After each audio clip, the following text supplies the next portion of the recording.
reason she did it was absolutely very honest. She spoke to Eamon Holmes and Ruth Langsford on this morning, and she talked about the fact that she wanted to honour the people who did the surgery to her and show others that it was okay to have a scar.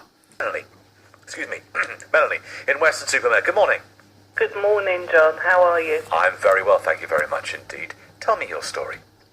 Well, Nicholas was born with what they call a birthmark. It was a giant congenital melocystic nevus. And in order to remove that, there was a lot of post-scarring. So we removed it, and obviously Nicholas has grown up with a lot of facial scarring. He didn't realise he had a difference until he went to school. Yeah. And that's when, obviously, comments were made, and that's when he realised he had a lot of scarring. It's one of those things, isn't it? I love the way that you use the language that you use at the beginning. I always say you become like you're in a doctor in Holby City.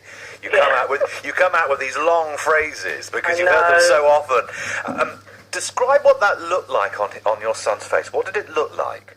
Well, yeah, potentially it was like 2/3 covering his face.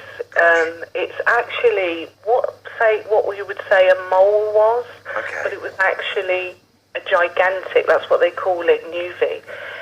So yeah, that had to be removed for medical reasons. And what we done is we removed it from.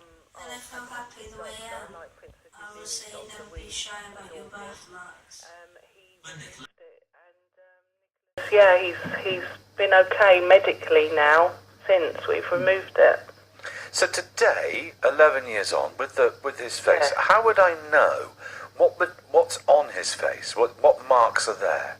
Yeah, well, we've had quite a few comments. I mean, people have thought that he's been through a windscreen, or he's been burnt or bit by a dog, or even a lion. We've had comments, but Nicholas has got a lot of scarring. However, it doesn't define how can I say, just he's got scarring. He is a beautiful individual. He campaigns for facial equality.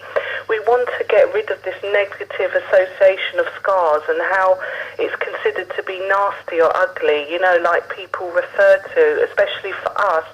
Coming up, we respect everyone's belief with Halloween and how they enjoy it. But however, for us, it's quite a sensitive time because, when you go into a shop, it's portrayed ugly. Yeah, and it's interesting, isn't it? Because scars are associated with horror. Yeah. And they are horrible, or they are often portrayed as horrible. But as Princess Eugenia, let's be honest, the royal wedding wasn't exactly, no one was having street parties in Weston-super-Mare to celebrate it, were they? No, well, they may have been. I think they passed us all by. But what this story highlights, and I think this is where the royal family can really start to make a difference, is that they say, do you know what? It's okay.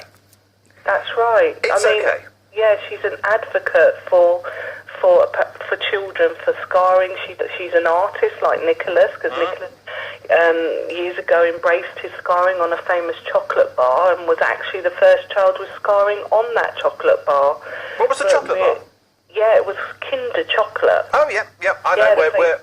Yeah, it took 3 days, and he was a little bit, upset. We said, embrace who you are, but this is positive, Nicholas, and he couldn't believe he won one of the 5 winners to be on a famous chocolate. So that was, So there, you see, this is the thing, I can sit in a newsroom, Manly, and I can think, who's interested in the royal wedding?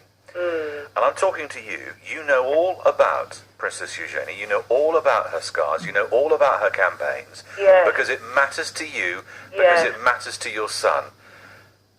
I'm wrong. You're right.